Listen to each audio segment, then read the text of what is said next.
سلام، اینجا اثر پروانه‌ای از نوع گیمش BFE گیم. 1.5 سال از تولید اثر پروانه‌ای پادکست میگذره و خیلی خوشحالیم که بیش از 3 میلیون ویو در کانال یوتیوب داشتیم و کلی استقبالات مختلف از اثر پروانه‌ای. این محصول دوم ماست. ما در اثر پروانه‌ای پادکست یا BFE تاک درباره فیلم و سریال و کتاب صحبت می‌کنیم. تو BFE گیم قراره با فیلم و سریال و کتاب بازی کنیم. حالا چه شکلی متوجه میشین. این توضیح بدم که شرکت کننده‌های BFE گیم آدم‌های عادی و معمولی هستند. یعنی کمون که فراخوان هم تو پیج دادیم، شما میتونید تو پیج مشخصاتتون رو دایرکت کنید، بگید که به چه فیلم یا سریال یا کتابی خیلی خوب بلدید که شرکت کننده ما تو این برنامه باشیم. فکر کنم درست گفتم. این اپیزود خیلی ویژه‌تره واسه اینکه یک کسی که در خلق اون اثر نقش داشته هم خواسته به عنوان شرکت کننده تو مسابقه باشه. برای من همیشه در هر قابی مهراب قاسمخانی باشه باعث افتخارمه واقعا و همین که امشب هست. مهراب جون قربونتون برم. آره، مهراب رو از خونه بیرون آوردن بسیار کار سختیه و من این کارو تونستم مهراب بکنم. دم شما گرم. دیر فهمیدم. آره من اینجا فکر کنم چرا نگفتم خونه ما بذاریم قرارداد. آها دم در فهمیدم. این ناس افتری میرن خونه. آره الان میگن افتری مینداختم نه تنها توی اتاق نویسنده توی خونه نویسنده. آره 3 شرکت کننده هم داریم که اولیش سهیل، هنوز نرسیدم. ایشون شهاب دوربینت و آقای جواد خان. قبلش کوچولو با تو ما آشنا شیم و بیننده ها. سهیل خان چندی شما؟ من 81. چیکار می‌کنی؟ 1381. شغل خامیات موسی. آخه فکر چجوری بگم؟ نه تو کار سینمایی. کار سینمایی؟ منظور یعنی فیلم سازی و یه سری کارهای دیگه هم بالاخره میکنه 12 بعد به مردم نجات میده اینا. پوزیشن چیه؟ دستیار. خب اوکی. حتما هم هست. دیت اومدن دیدی جوابو. تو چی شما؟ من کار تجهیز دندان پزشکی تو همونجا دیگه. کجا؟ همونجوری که هستی. کجا؟ دندان پزشکی فروشی. تجهیزات دندان پزشکی. دندون پزشکی فروشی که دندون پزشکی آره کار تجهیز دندان پزشکی به فامیلی بیزنسمونه و خودم البته فامیلی بیزنس. آره خاندانی یعنی بیا تو پاساژ هممون این تو راه بود دیگه. پولا میچرخه تو فامیلی بیزنس. واقعا کلمه اون بود. من هم گوش میدم. خب جواد تو چی؟ من خودم هم نمیدونم چیکار میکنم. اسمش اگه بخوای نمیدونم. خب شغلت ماهیتش چیه؟ اگه 5 دقیقه وقت داری توضیح بدم. پوزیشنش حالا میشه توی یه دقیقه. من واسه چند تا شرکت کار میکنم که این شرکت‌ها واسه اداره‌ای کار میکنن که اون اداره مدرسه میسازه. من چی کار میکنم؟ من کارهای اداری که اینا پول میگیرن یا باید اون کارا رو انجام بدن و این وسط واسطم از اون ور میگیرم به این ور میرسونم و بالعکس. دلالی؟ نه. هر چی بگی ولی اسمی نداره. یه اسم پیدا کردم. به بابام گفتی چی کاری؟ بابام نه. بابام نمیدونه سر کار میره. چرا؟ نه با خوشحال بابام با کاری نداره. آها اینطوری این یعنی آره. تو که بابات کاری داره با خیلی دوستش من نمیدونم. تو هم داره. آره میگم با بابام کار میکنم. آها تو بابات جالبه. بعد شما سن پترزبورگ خیلی دوست داری؟ دیوونش. الکی. چرا فقط سهیل راستی پرسیدی متال چنده؟ نه خب اولین سوال پرسیدم چون تکرار نشه گفتم شما اینو دیگه بدیهیه براتون که جواب بدید. واقعا من متولد با بازیگرا صحبت میکنم و سخت حالا خودت بگو اشکال نداره. گفتی دیگه نگفتی دیگه. من 82 ام. تو هم بگو. من گفتم. بعد سن پترزبورگ اومدم 7 سالم بود. خب اون موقع نیدم مثلا 2 سال بعدش دیدم. 9 سالم. 9 سالگی سن پترزبورگ دیدی؟ آره من 2 تا داشت بزرگتر دارم. نه 80 میشه چند ساله؟ میشه الان 24. 23. اون موقع نویان چقدریه؟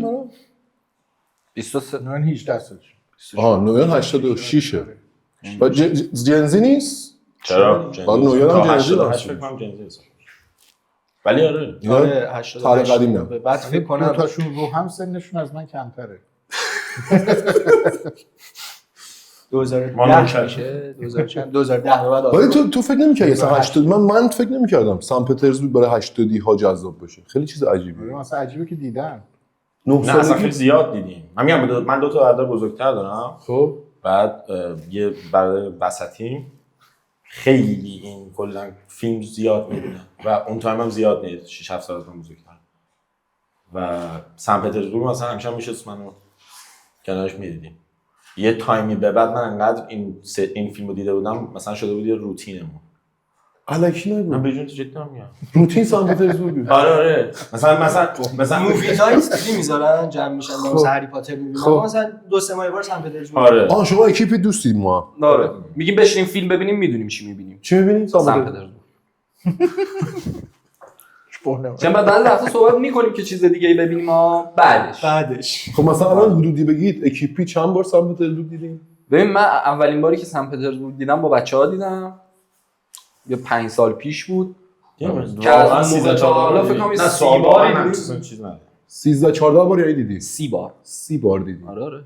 من نبودم. من تعدادی نمیدونم. واقعا آره. زیاد دیدیم. خب بعد خیلی هر دفعه می‌بینین چی براتون تازه است؟ همش.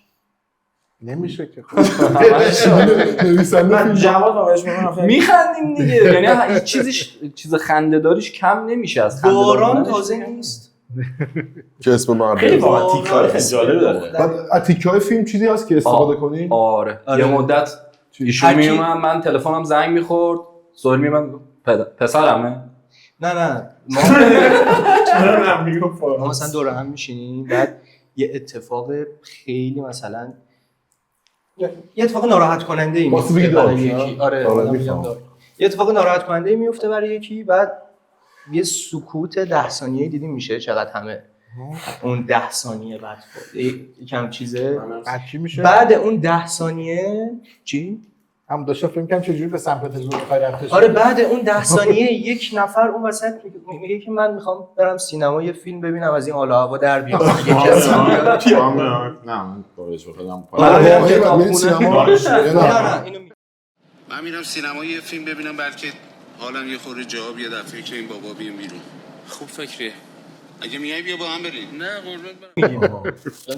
آخه نه واقعا نه میشه جاش کرد توی روزمره. در پاپ در کالچر شما میگنجد. اصلا الان اسمم رو بپرس. شاه. بپرسم.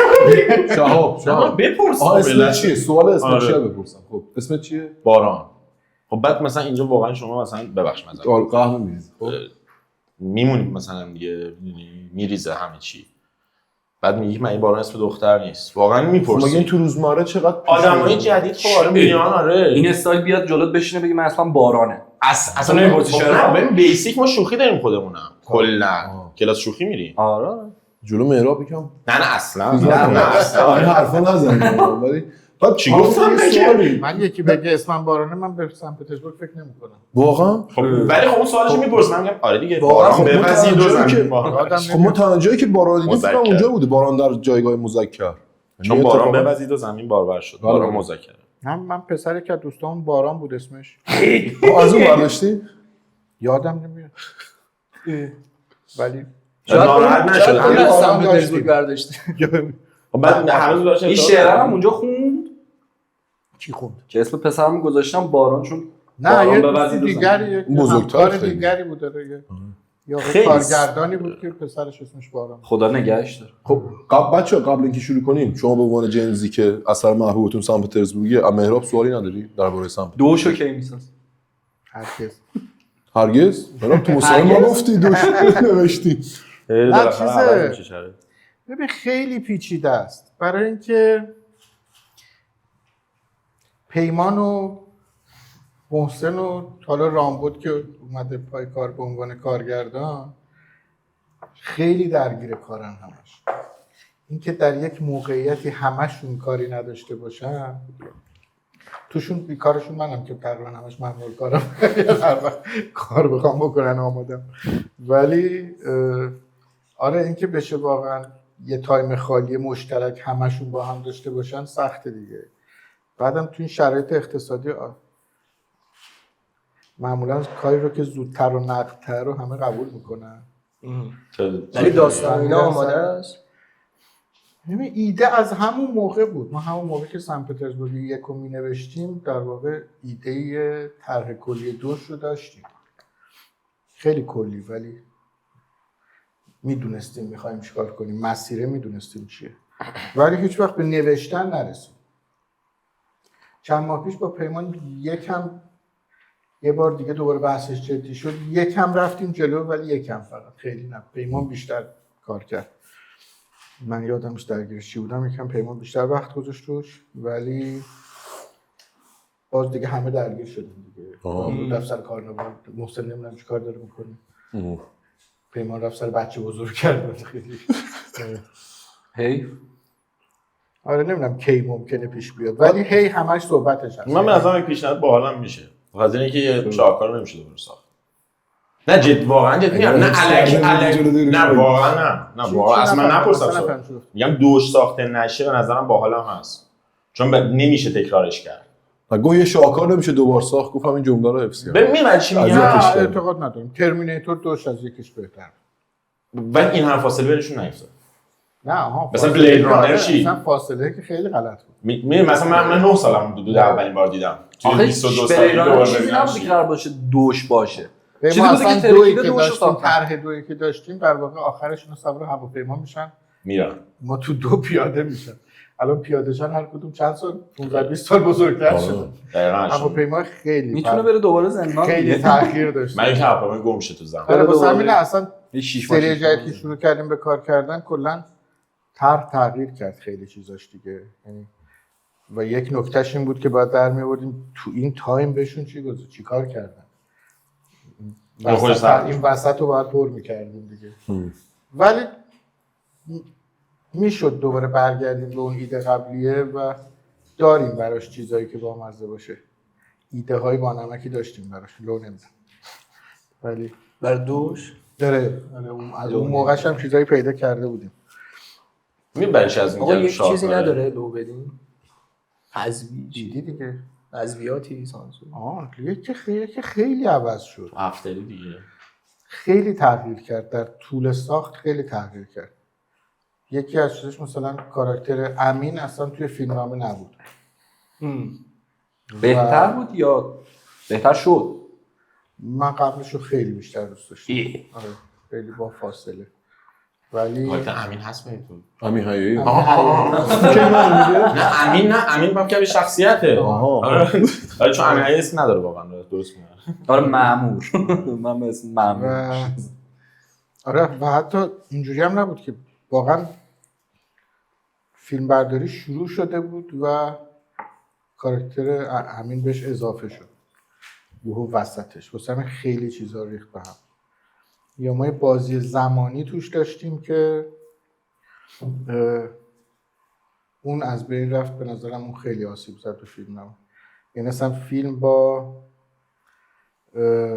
صحنه قتل تزار و خانواده تزار شروع میشد. فیلمنامه تیتراژ صحنه قتل اونا بود، مینوشت مثلا چه میدونم 80 و فلان سال پیش، 90 و فلان سال پیش، نمیدونم. بعد ما وارد قصه میشدیم، دوباره یک فلاش بک داشتیم از یک جایی از داستان که مثلا میشد مثلا 70 خورده 60 خورده سال پیش و یک فلاش بکی بود که هی کم کم نزدیک میشد. یعنی ما میدیدیم که خانم تزار رو کشتن، میدیدیم که اون نوهه داره فرار میکنه، فراریش میدن و هی ما اون داستان رو از اون ور دنبال میکردیم و ارتباطش رو هنوز نمیدونستیم به اینا چیه درست. و آخر فیلم میرسید به 5 دقیقه قبل، یعنی ما از 80 خورده سال قبل شروع میکردیم و میرسیم به 5 دقیقه قبل. و یک کاراکتر زن مهم داشتیم توی کار که اون حذف شد دیگه. بعد از اینکه امین اضافه شد اون کاراکتر زن حذف شد بالاجبار تو جایگاه همون به قول معروف یه جورایی یکم. آره بله. و نمیدونستیم که تا همون فلاش بک 5 دقیقه قبل اون آخر میفهمید تا اونجا نمیفهمیدیم که این زن کیه.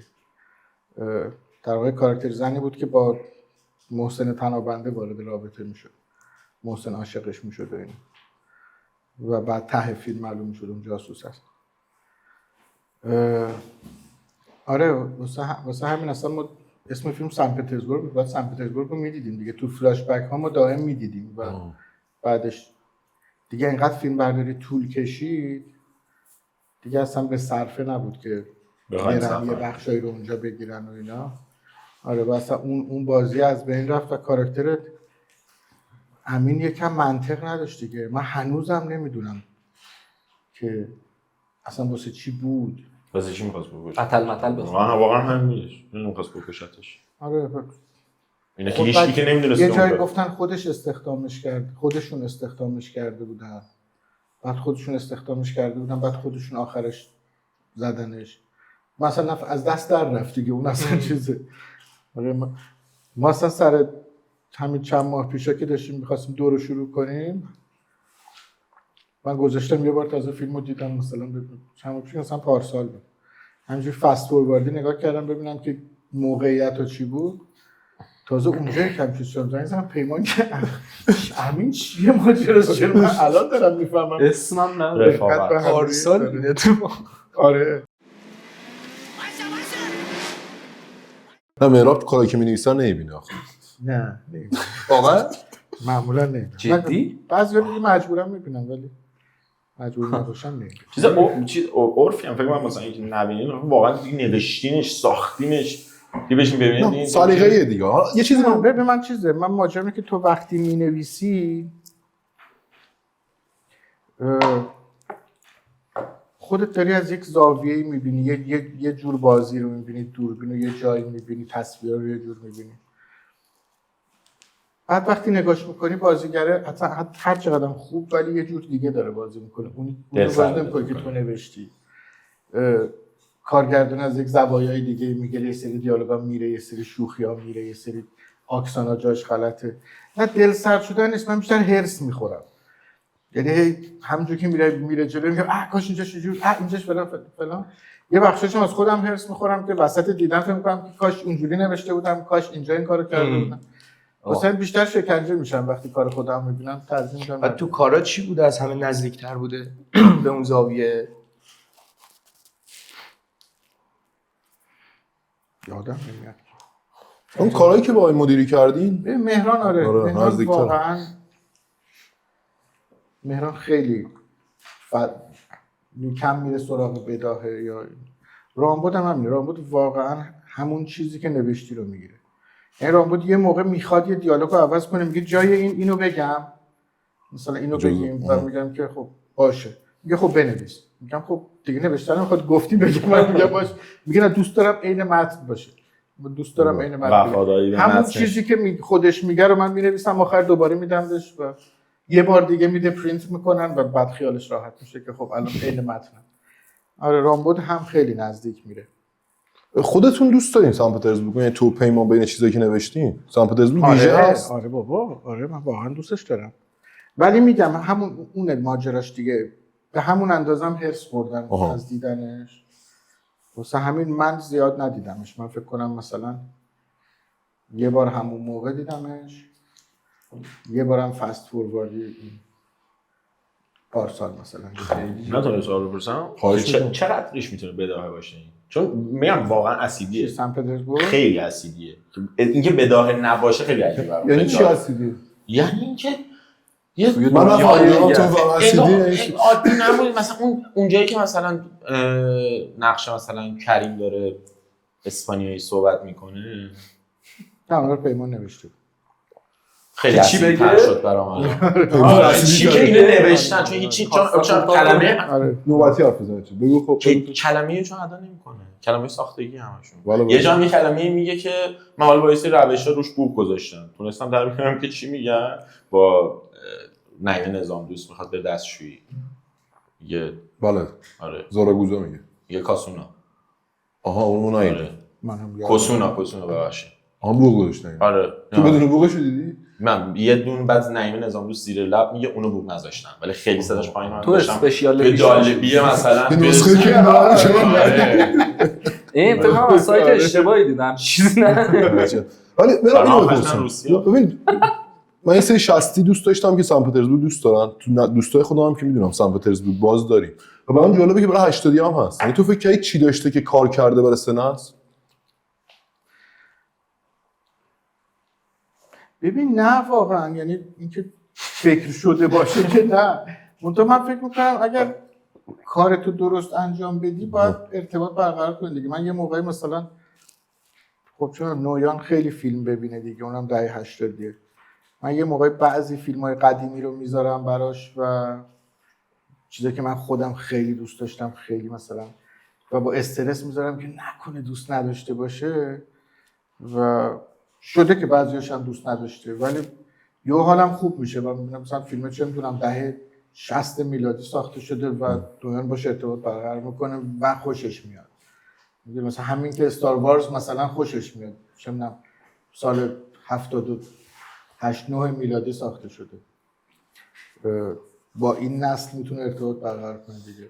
یا چه میدونم همین الان مثلا فرندزو که خیلی از فرندزو هنوزم میبینن، تو نسل‌های جدیدم میبینن دیگه. فرمول خاصی وجود نداره به نظرم، این که تو تونسته باشی مسیر رو درست بری، غلط نداشته باشی، به نظرم میتونی. نه من تو نوشتم میگم مرام، یعنی تو الان افتو داری مینویسی به اون فکر نمی‌کنی که اون فرمول مثلا استفاده از کلمات خاصه که میدونم تو اصلا نداری، یعنی اونو ساختار بندی نمی‌کنی که از اون میتونم چه درسی بگیرم که تو. نه هیچ. من فکر میکنم، ولی من تشخیص میتونم، جدی میگم. خب چی؟ سخیف نیست. میدونی سوار یک موج جدید ضبط نشده. اینکه شوخی اورجیناله. من کلا اصلا من کمدی 80 دوست دارم.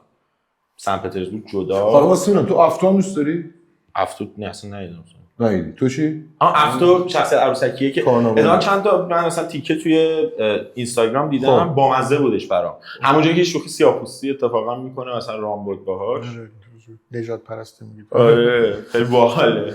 تو چی تو افتو دوست داری؟ نمیدونم اصلا چیه. تو من دیدم آره. تو چی؟ بعدی پلتفرم اگر تو تلویزیون بود همش میشناختنش. نه من میگم این سلیقه داره به اون جنس کمدی نزدیک میشه، خب مهراب دیگه، اون افتو هم همون امتداد همون شوخی هست. میدونم اگر بچه‌ها ببینن خوششون میاد افتو رو. آره یعنی میدونم مال این سلیقه اینها میتونه بشه. واجه. اونقدر فراگیر نتونست باشه، به هر حال میگم به خاطر پلتفرم واقعا. حالا یعنی که اونقدر تاثیر نداره تو خود کارنامه فکر میکنم، یعنی اونقدر یعنی نقشش اونقدر اصلا مسیر جدا واسه خودش میره، اصلا یه بار توضیحات خود رو کاری با کارناوال نداره اصلا. آره زندگی خودشو میکنه، چیز دیگه است. این اورجینال دیگه، زندگی شخصیتی داره زندگی خودش میکنه. چه اصلا کجا دیدی باشه اینا خیلی با میزنی. ببخشید ولی با از طرفدار عجیب پیدا کرد اون روز. هفتو مثلا صدف بیوتی استوری کرده و داشت گریه می‌کرد. خیلی برام واسم یه دفعه و خیلی عجیب بود واسم که چه عجیب مثلا یکی اون طرف مثلا با اون لایف استایل و تونسته باشه مثلا اینجوری چیز بکنه که هی میگفت کاش این عروسک خالیشو نشون ندن که افتاده یه گوشه مثلا زنده نیست. برای اون داشت گریه می‌کرد، دوست داشت که همش زنده ببینتش. آره احتمالاً این خیلی بامزه بود.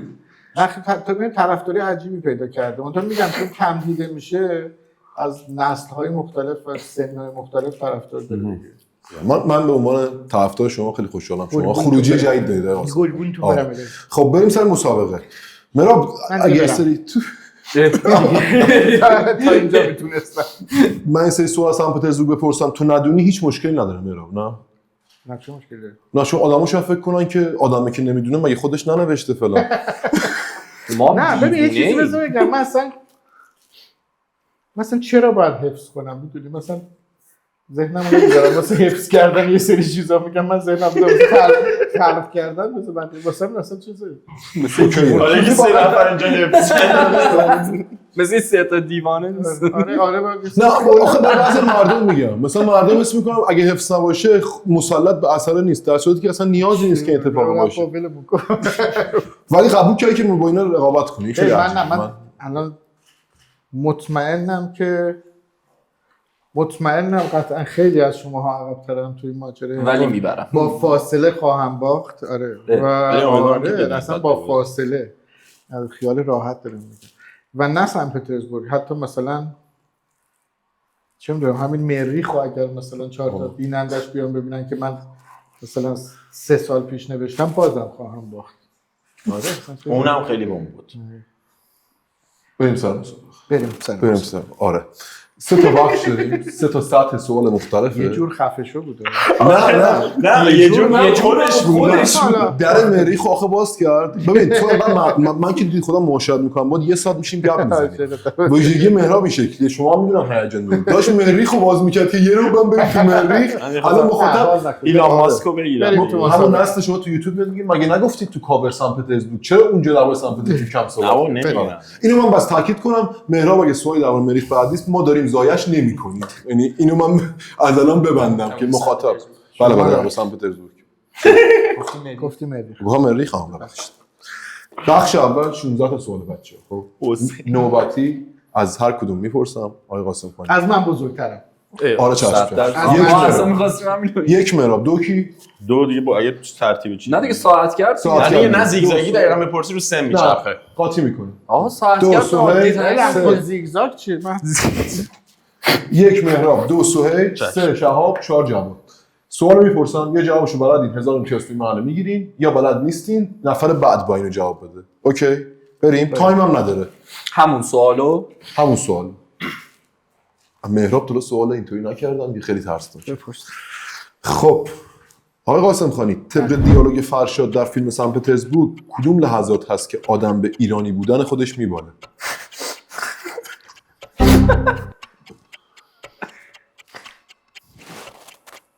میتونم بگم این تو خونه اون خانم. آره تو خونه کتیه. آره کتی بود اسمش خوب شد گفت. اون یادم نمیاد. یه دیالوگایی فرشاد که پیمان بازی میکنه میگه نکست. تو باقرزاده. خب چی یعنی؟ به خاطر دکتر باقرزاده. به خاطر دکتر باقرزاده درست. کاشف ریاد. بعد اینکه پیمان میگه که اون مونولوگ باقرزاده که لاب لاب لاب سوال داریم ازش بعد میگه همین لحظاتی که آدم به ایرانی بودن خودش میباله. الان عدد به این صورت شمرده میشه 6 7 8 باقرزاده 9 10. اصلا آدم تو اینجور مواقع به خودش افتخار میکنه. بله اینجور لحظاتی که آدم به ایرانی بودنش میباله. سوال 1000 تا. بریم آقای بهمن خان. بهمن نیست. البته کتی میگه. این که درست جواب کتی داده. معتزدنیا میگه. نه دیگه. نه دیگه سوال ترنش جواب داد دیگه. خود فرشاد خود فرشاد میگه. 500 امتیاز کریم من رفته پایین غرق شده. میدونم اون استعداد طول میده دیالوگو. بعد میگه که فلان اون نظر نگاهش کنیم من دیدم. اگه من آقا شاب مطمئن. خب شما دیدی خب منم دیدم از زیاد. آقا شاب سوال خودتون. من مخلصم. اسم نقش نامزد فرشاد در فیلم سن پترزبورگ که بهار رهنمان رو بازی میکرد چه بود؟ خیلی سوال ساده رنا. مرسی. آقا جواد حیوان مورد کرگدن. مثل سوالو بخونم عوضش میکنم. ماستا تو کلاشی من تو رو میشناسم.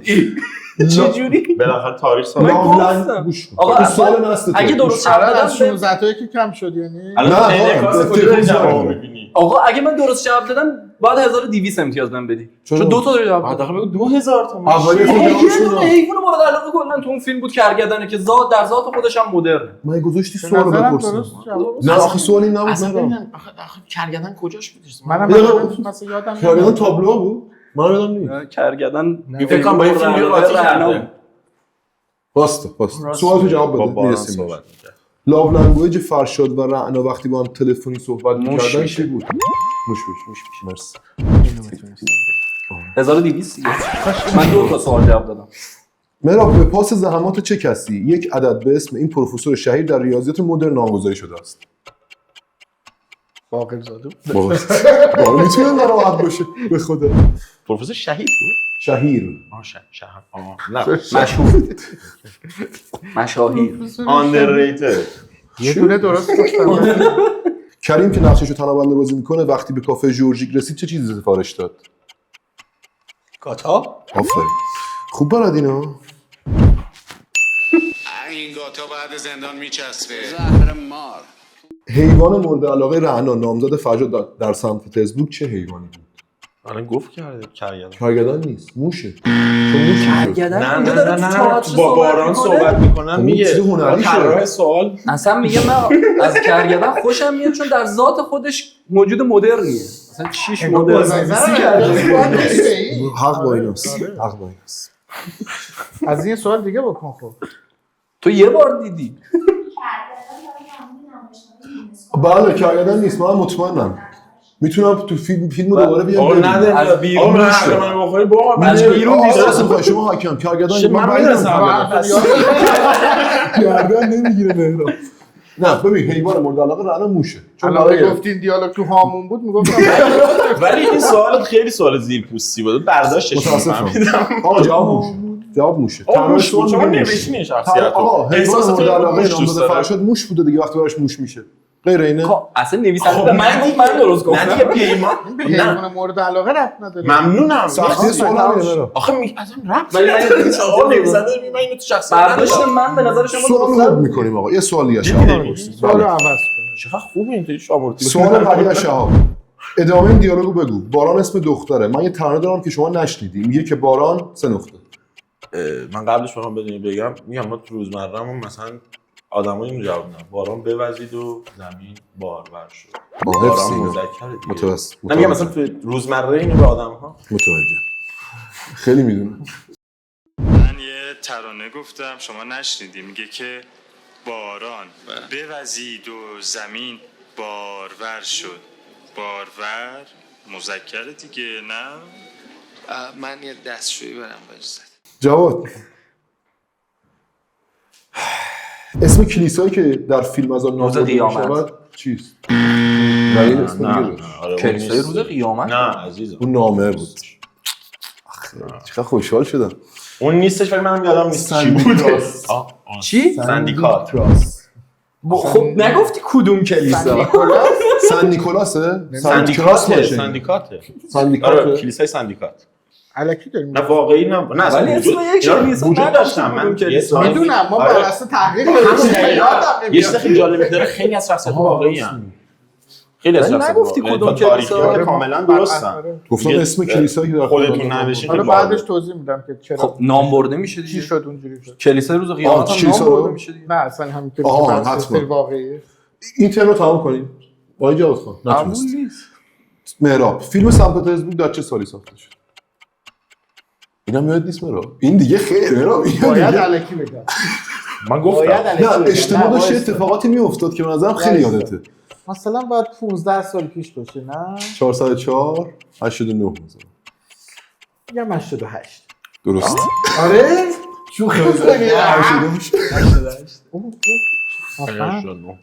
آقای سهیل خان اموال شخصی منصور متضدنیان چه چیزهایی بود؟ شامپو خب شورت خب دمپایی یه دونه دیگه هم بود درسته ساعت هم بود. مرتب. خوب گفتی ولی اون باکس ها اینطوری دیدم اینا تو فیلمنامه نوشتین یا نه اینا کارگردان میچینه؟ اصلا یادم اینا دلیل واقعا 15 سال خب آیه شورت رو یادم آقای شهاب خیلی مدعی یه سیس غرور نه نشستی به ساختنی شده نه خوابم میاد دیگه اذیت هم میکنیم آقای شهاب خان مشکل فرشاد ما که کوچیک نقشش شما خواهیم چی مشکل فرشاد که نقشش رو پیمان قاسم خانی بازی میکنه در فیلم سن پترزبورگ با زنها چه بود؟ منم دارم مشکل که چی؟ خیلی درک میکنیم اصلا نمیفهمی رو درک میکنیم خب ولی اونا گفت- میفهمن میگفت تا خوب درکشون میکنم چی میشه؟ عاشقش میکنه نه دقیقاً چی گفت؟ دقیقاً تو دیگه سخت‌ترش می‌کنی نه میگم تو که دقیقاً حفظی من نگو دیگه می‌دونم. خب برای امتیازش نمیدی میگم بگو من میدونم چی گفت. نه من بگم آخه من میدونم میدونی چی بود؟ من فکر بگم کنم. من بذار بگم. نویسنده تو بگو بعدی باید بگی من نباید بگم نه آخه امتیازو گرفته آره خب گفت فرتی عاشقم آره حق درکشون میکنم. شل میشم میافتن بغلم یا گردنم فکر کنم میگه شل میشم میافتنشون تو درکشون می‌کنی شل میشن فرتی اصطلاح پیمان خود پیمانه فکر گفتم آها فرتی یا خودش میگه بود. وقت خواهر من درک نکنی میگه خونه یه سری درک حق نکنی. درک میکنم. میدونی راستش من یه مشکلی با زنم دارم. ظاهرا اینجوری که به نظر میاد من مردم رو خوب درک میکنم. ظاهرم تو درکشون کنی شغل میشم میفتن گردنت. بله لفظش آره من مشکل دارم یه چیزایی از درک کردنه ولی سانسور شد یادم نیست کجاش بود یه بخشش تو خونهشون تو خونه یه چیز سانسور شد یادم نیست با خواهر آره چی؟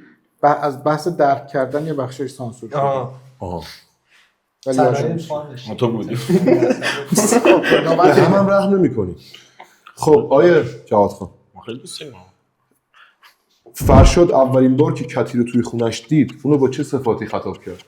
درود بر بانوی دریا و علف. سلام بر بانوی دریا و علف. اینو خیلی سوال دارم من در موردش که چرا اصلا خب چی میشه اصلا بانو میشه دریا و علف بانو داره؟ نمیدونم پیمان من نگفتم. شخصی نوشته بوده پیمان. علف ولی بر نخورد. به یکی بگم درود من تو توییتر بانوی دیدم علف. چیز ژانره با این مخ میزنن، یعنی میخوام به یکی تای تاثیر قرار بدم میگن سلام بر بانوی 100% الان به یکی بگی یه چک میخوام. آره دریا و علف. خیلی چیز عجیبیه. آسمان و زمین هم نه. بله از مهراب بپرسیم. مهراب اینو فکر کنم بدونی و توضیح هم بده سریم به ما. خیلی داره الفا میکنه میگه نه آسون این سوال مناسبتی تو من مخصوصا گذاشتم که ازش یادی هم بشه. یکی از کسانی که در فیلم سن پترزبورگ نقش ایفا کرده است فوت شده است. این درسته یا غلط؟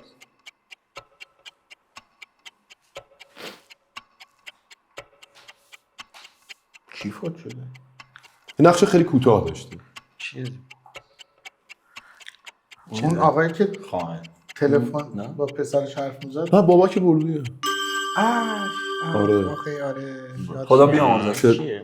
آره که نقش رافیکو بازی می‌کنه. عکاس سینما یه نقش خیلی کوتاه تو سن پترزبورگ دارم و چند سال پیش فوت شدن. آره من خواستم یادیشه ازشون به این بهانه واقعا. آره. خیلی هم حیف شد. آره. تو این مرگ چیزی هم داشتن. خدا بیامرزتشون. امیدوارم جاشون جای خوبی باشه. آقای سهیل خان، اسم مسکنی که کریم برای پیدا کردن خونه متضد نیا به اون رفت چی بود؟ چه نامرد. نه بابا 222 جواب میده. الان میدونستی؟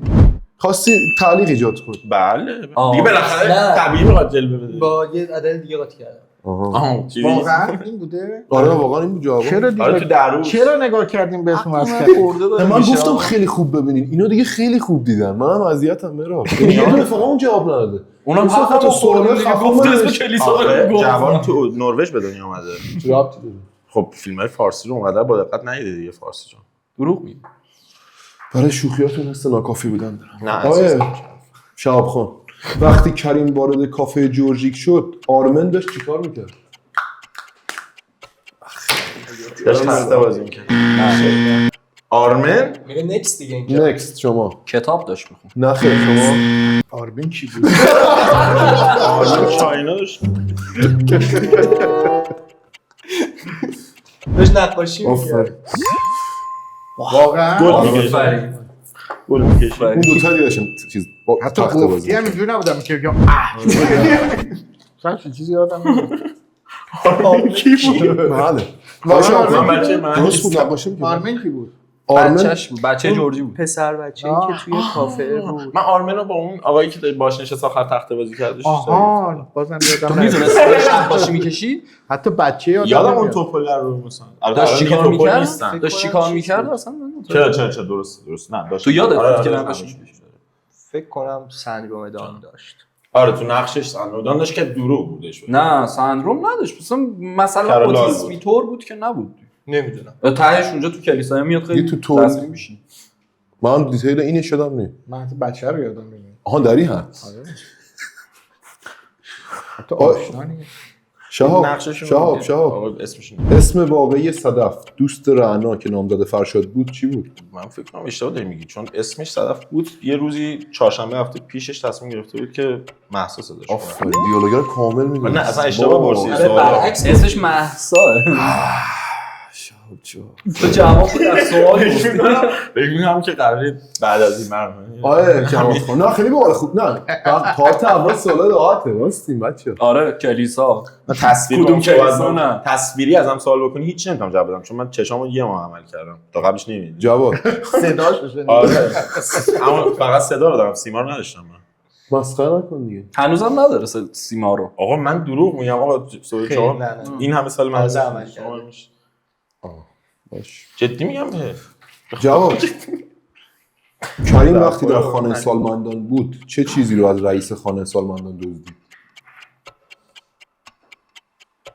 ساعتشو. خیر مهرا یادم نمیاد حتی چیزی دزدید. کجا؟ خانه سالمندان؟ کریم وقتی در خانه سالمندان بود چه چیزی از رئیس خانه سالمندان را دزدید؟ انگشتر. حلقش. خیلی بد شد. سوال داره خیلی اختلافی خوبی زیاد سوال. میشه. خیلی خیلی خوبی. سوال نباید اینقدر اختلافی زیاد تو شه. خیلی خوبی. زویل نباید. یه بار بدونم که از رو بدونیم اقلا. سوال 6 تا درست 6000 تا، مهراب 2 تا 2000 تا، جواد 3 تا 3000 تا، شهاب 4 تا 4000. چرا 4 تا؟ من کدوم دیگه اشتباه گفتم؟ نه من یه دونه اشتباه گفتم. خب باشه. خب دیگه من 5 دو تا تا پرسیدیم. آها نه الان نوبت خب باشه. آروم باش. تو این تایم آره چیز نداره. نه من فیس همینطوریه. خیلی فقط هپی فیس نیستم. شهاب کرایه تاکسی کریم که نقش تنابنده است از اوین تا محلشون چقدر بود؟ 2 تا. قدیم ولی 1 تا. بابا میرم خونمو. خیلی بد شد. بپرس سوال سخت بعدی تو بپرس از من. جواد این راحت براتون. تخصص دکتر رامون کاخال چه بود؟ متخصص پروستات بود. مثل موم تو دستش بود. اینش هم میدونم. مراب اینو میدونید. آخرین سواله. دکتر انوشه حسابی از کدام دانشگاه فارغ التحصیل شده بود؟ نیوکمپ.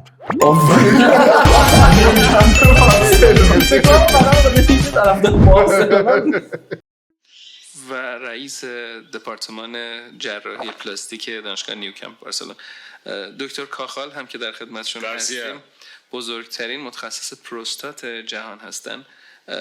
در واقع پروستات به نوعی مثل موم تو دستشون میمونه. یه شوخی آموزشی بپرسم. این شوخی مرزی نبود که ما اگه بگیم دانشگاهش نیوکمپ شوخی لوس نشه؟ یعنی چرا میتونست دوست باشه؟ آخه اون موقع انقدر نبود این شوخی‌ها. اصلا اون موقع فکر نمی‌کنم خیلی آدم در جریان بودن که نیوکمپ وجود داره. این زاراگوزا شوخی داری آره سوشال مدیا خب نبود یارو یعنی چی؟ من تلویزیون مثلا که خودم فوتبال نمیدونم چیه. تلویزیون ولی میام نیوکمپ دلیلش چیه. این- واقعا من فوتبال واقعا مثلا شاید 2 تا 90 الان هم نمیدونی نیوکمپ چیه؟ نه نیوکمپ میدونم کجاست. الان ورزشگاه نیوکمپ چیز کجاست؟ دیگه. الان شو اسپاتیفای.